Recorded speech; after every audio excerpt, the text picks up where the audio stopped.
De acordo com o nosso modelo constitucional, não se admite trabalhador sem proteção previdenciária.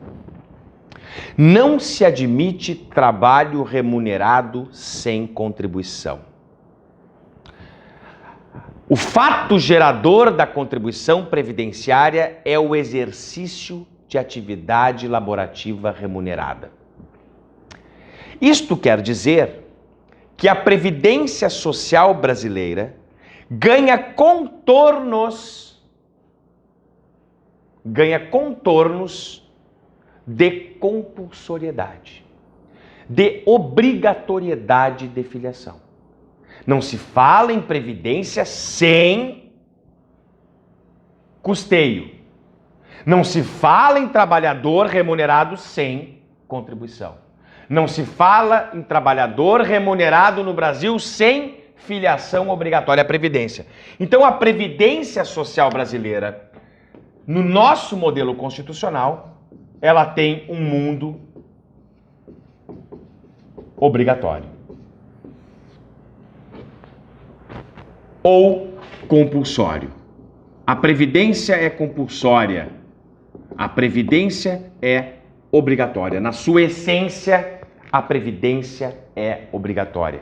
Mas esta Previdência obrigatória é a Previdência pública, oficial, que se apresenta sob duas possibilidades. E ambas as possibilidades estão idealizadas na ótica da repartição simples.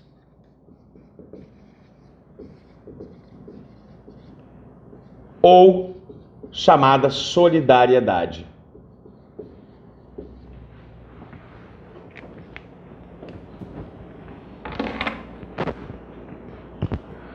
Previdência Social, mundo da compulsoriedade, obrigatoriedade, previdência pública, oficial, idealizada sob a ótica de repartição simples. O que vem a ser repartição simples ou solidariedade quando relacionadas ao conceito de previdência social? É o sistema repartido, sistema solidário. O que significa isto? Isto significa que a previdência social, oficial e pública, obrigatória, ela está calcada num pacto intergeracional, segundo o qual a atual geração de trabalhadores e, por via de consequência, contribuintes, vinculados compulsoriamente a um sistema, a um regime de previdência, sustenta, a partir do pagamento das suas contribuições, a atual geração de aposentados, pensionistas e demais beneficiários.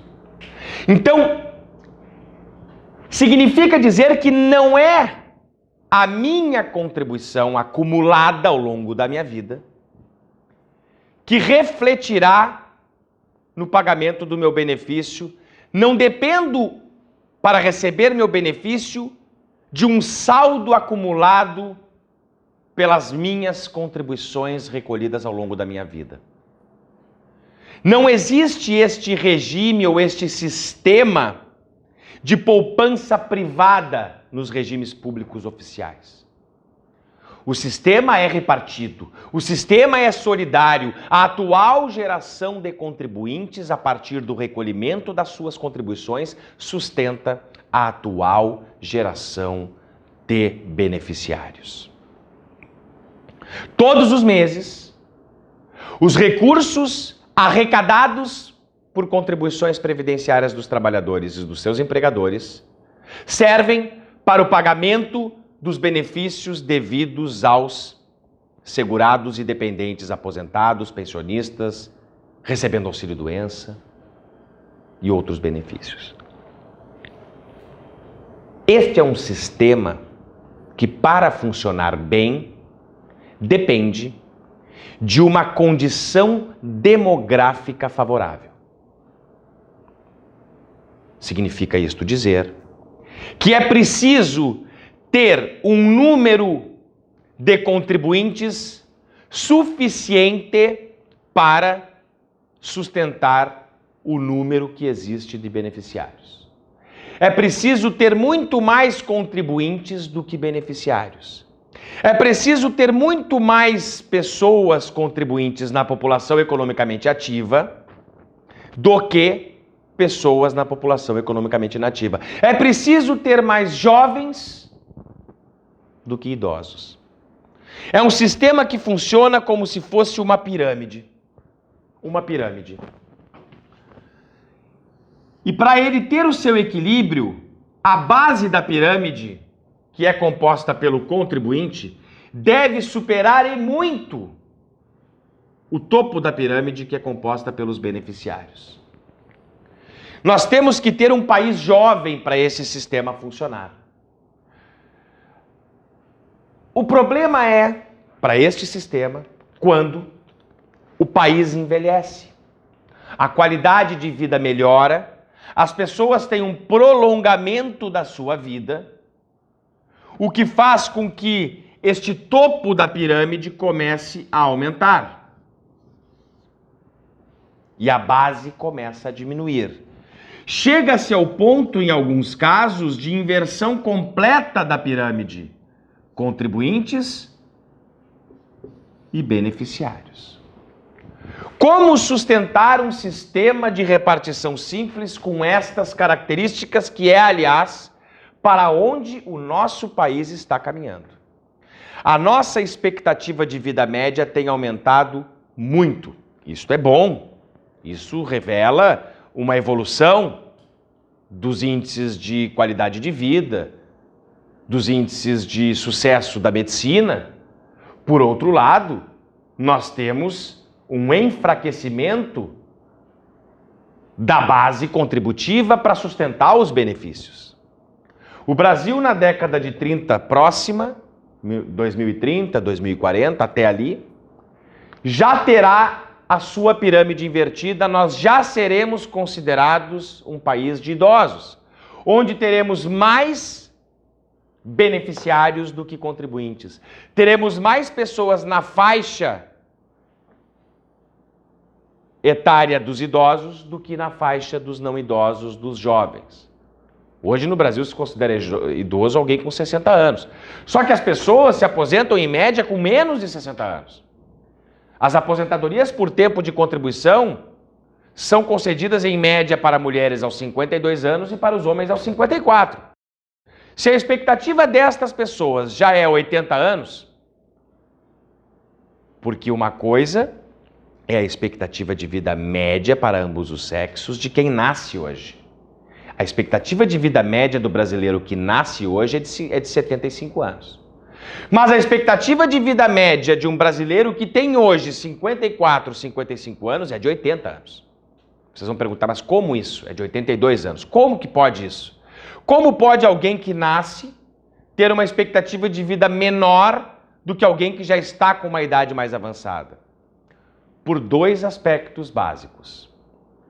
Existem no Brasil, e isso também existe mundo afora, mas no Brasil especialmente, duas faixas críticas de mortalidade que afligem a população jovem. A primeira faixa crítica de mortalidade está entre 0 e 10 anos. Ainda temos um índice considerável de mortalidade infantil.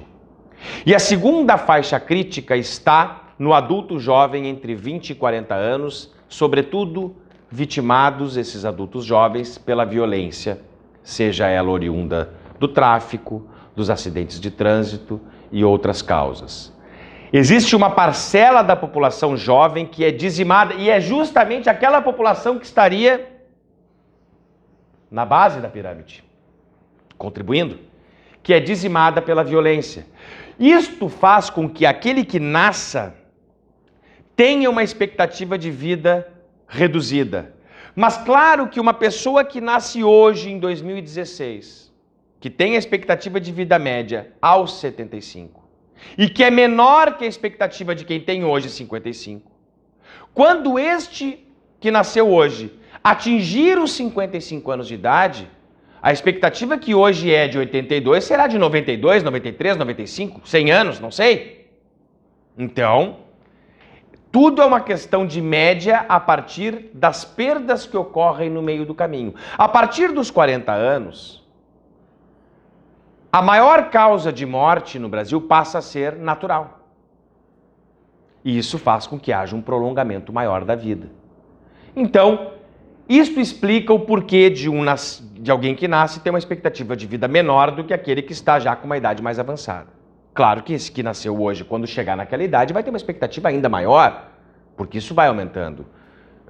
Tem já estudos demonstrando que já existe a pessoa que viverá até os 150 anos. Já existe essa pessoa. Agora, a minha preocupação quanto a esta pessoa é quem pagará essa aposentadoria. Imagine, se viverá até os 150 anos, se aposentou com 55, vai receber durante 95 anos. Mas existe essa pessoa, segundo estudos já avançados. Bom, esse sistema, para funcionar, precisa de uma pirâmide equilibrada.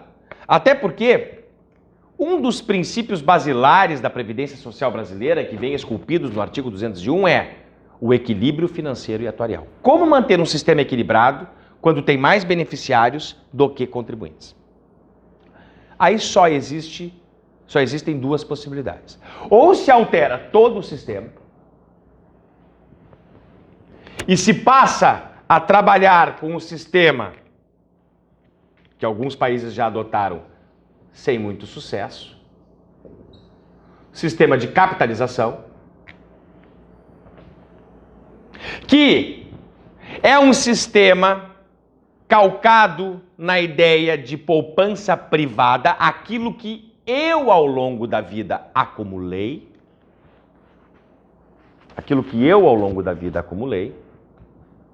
e aquilo que eu acumulei reverterá em meu favor sob a forma de uma renda, mas essa renda compatível com o que eu recolhi para a Previdência. Então, uma das formas de se passar pelo problema da inversão da pirâmide seria este. Cada um contribui para si, não contribui mais para os outros. Some, desaparece a ideia de solidariedade. Desapareceria esta ideia. Ou a segunda hipótese, que é a mais comum, que é a que mais tem ocorrido no Brasil, é partir para reformas na Previdência Social, dificultando o acesso aos benefícios programáveis. Quais são os benefícios programáveis? Aposentadorias por tempo de contribuição, aposentadorias por idade e aposentadorias especiais. Esses são os benefícios que o trabalhador programa ao longo da vida e que são a grande maioria, que devem ser a grande maioria. Então, porque esses são benefícios que não são cessados, eles são vitalícios, né? Então, dificultar isto, exigir idade mínima mais avançada para a concessão dos benefícios, fazendo com que aquela pirâmide tenha uma resistência pelo critério etário. Ao invés da pessoa se aposentar com 52, com 54 anos, ela vai ter que se aposentar com 65, com 70, como vários países da Europa fazem. O Brasil é um dos poucos países que ainda admitem aposentadoria por tempo de contribuição sem idade mínima. Por isso que uma pessoa pode se aposentar com 52, 54 anos. Alguém vai dizer, mas aí tem fator previdenciário. Tudo bem, mas ele não corrige 100% essa distorção. A pessoa continua se aposentando jovem. Continua sendo sustentada por uma massa de população que é cada vez menor. Então, ou se muda para um sistema de capitalização, em que a poupança privada é a tônica, em que o acúmulo de reservas garantem o benefício no futuro, ou se alteram as regras para a obtenção de benefícios previdenciários. A capitalização existe no Brasil, mas no mundo da previdência privada, lá do artigo 202 da Constituição. que é o mundo da facultatividade. É a previdência facultativa. Ninguém é obrigado a aderir a um plano de previdência complementar privada. E são os chamados regimes de previdência complementar. Eles existem com o viés de suplementar aquilo que a previdência oficial garante ao trabalhador, porque não é mais, cada vez isso tem acontecido no Brasil nos últimos anos, não é mais da essência da previdência oficial a garantia de padrão de vida. A previdência social existe para garantir dignidade, para garantir sobrevivência, não para garantir padrão de vida. Claro que eu não estou dizendo que a Previdência destina-se a pagar salário mínimo. Não é isso. Mas ela vai pagar algo entre o salário mínimo e aquilo que for considerado teto previdenciário. Hoje o teto previdenciário está em R$ 5.180 aproximadamente. E o mínimo está em R$ 890. Então, isso é o máximo que se consegue com a Previdência Social brasileira, oficial, pública. Se o sujeito tinha ao longo da sua vida um padrão de R$ 3.000 e ele consegue uma aposentadoria de R$ 3.000, bom, aí a Previdência manteve o seu padrão de vida. Mas e se o sujeito tinha um padrão de vida de 10, 12, 15, 20, 30 mil reais? A Previdência jamais irá mantê-lo nesse patamar, porque o teto é R$ 5.000. Se este sujeito, e é para este que se destina a Previdência privada, essencialmente, quiser manter o seu padrão de vida, deverá contratar um plano de Previdência privada.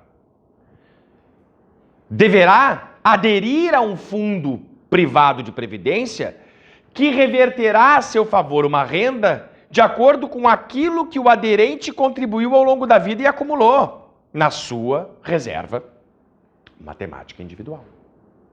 Então, o sistema de capitalização, ele pressupõe acúmulo de dinheiro. O dinheiro que eu contribuo não pode servir para o pagamento de benefícios de outras pessoas.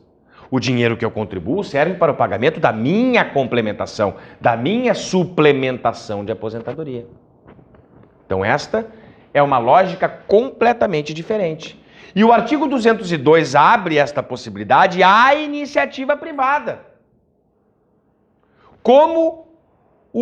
Não como uma alternativa aos regimes oficiais, até porque esses são obrigatórios, não há alternativa. Eu sou obrigado a estar nele. Mas abre-se como uma possibilidade de suplementação para manutenção de um poder aquisitivo. Manutenção de um padrão de vida. E estes regimes de capitalização no Brasil são oferecidos basicamente sob duas modalidades. A modalidade fechada de previdência complementar e a modalidade aberta de previdência complementar. A modalidade aberta é aquela que qualquer um pode contratar, basta dirigir-se a uma instituição credenciada, uma instituição de previdência privada, uma instituição financeira, e passar a recolher, passar a depositar contribuições mensais ou bimestrais ou esporádicas. É o tal PGBL, é o tal VGBL que os bancos aí oferecem a quem quiser comprar este produto. Esta modalidade aberta é uma modalidade em que só há um contribuinte, só o aderente, só aquele que pretende fazer a previdência privada é que paga contribuições. Já na modalidade fechada, nós temos uma diferença bem significativa. Esta modalidade fechada apresenta dois atores contribuintes, porque a modalidade fechada ocorre do seguinte modo: uma empresa ou uma entidade de classe, mas normalmente aqui a fechada com dupla contribuição é pelas empresas. A empresa resolve oferecer aos seus funcionários um plano de previdência privada, isso com o intuito de fidelizar o funcionário, de trazer um bem-estar no ambiente de trabalho, uma confiança do funcionário na empresa. ela resolve oferecer um plano de previdência privada aos seus funcionários. Para isto, ou ela cria uma fundação, ou ela contrata uma entidade fechada de previdência complementar. Somente os empregados da empresa é que poderão contribuir e aderir àquele plano. Só que quando o empregado adere ao plano, e ele não é obrigado a aderir, hoje não existe mais esta obrigatoriedade, o marco regulatório das leis complementares 108 e 109 de 2001 não exigem mais, aliás, determinam seja facultativa a adesão. Quando esse funcionário, este empregado adere ao plano de previdência fechada da empresa, surge a sua contribuição como participante e surge a contribuição da empresa que é a chamada patrocinadora. Esta é a modalidade de previdência fechada quando há patrocinador. Então é uma relação triangular, uma relação que tem a figura do participante, que adere, que é o empregado da empresa, a figura do patrocinador, que é a empresa, e a figura da entidade fechada de previdência complementar, que é uma entidade que irá gerir tanto os recursos arrecadados quanto os benefícios a serem pagos, uma entidade sem fins lucrativos. Sem fins lucrativos, constituído sob uma modalidade de associação ou de fundação, sem fins lucrativos.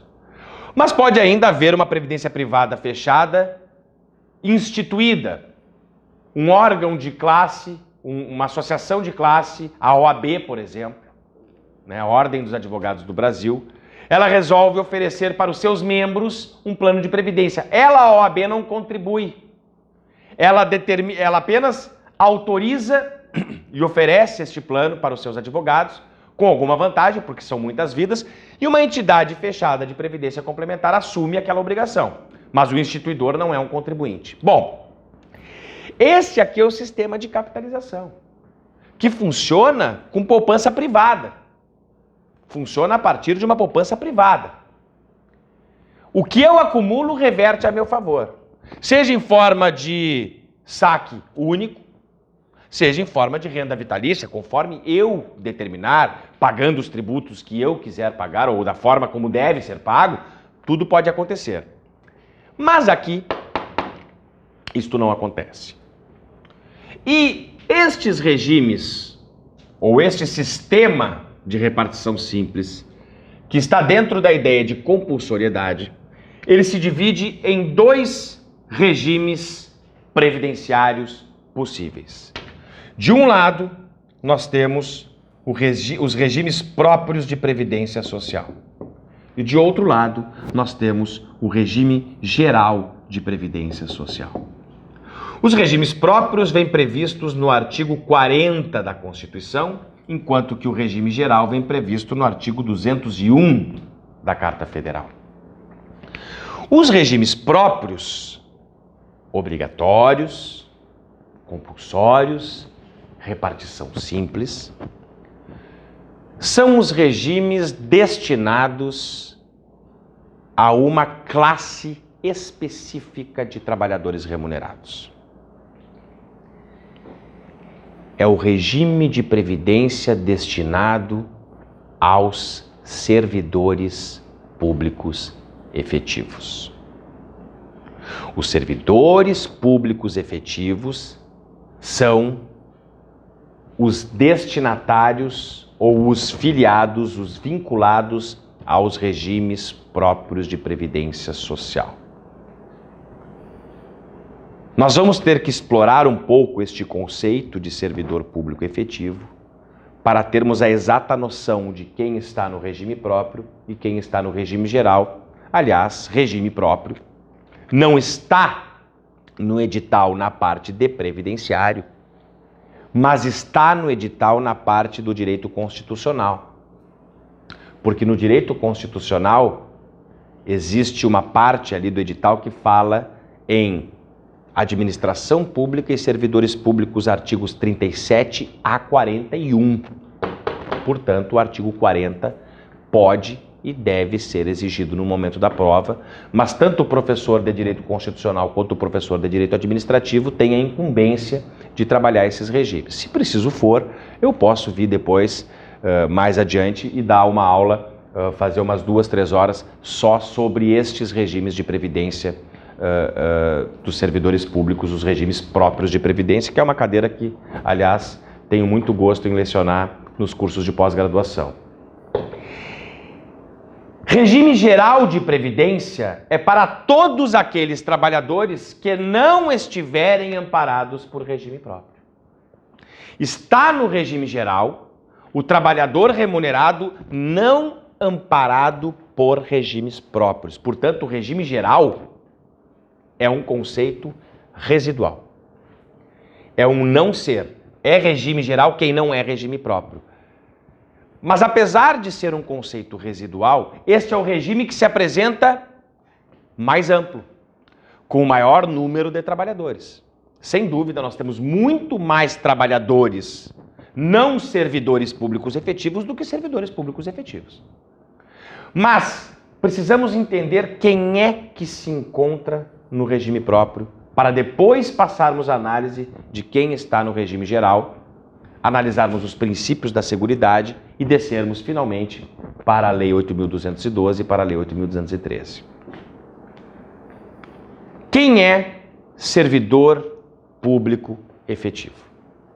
Bom, o conceito de servidor público efetivo passa necessariamente pelo conceito de administração pública.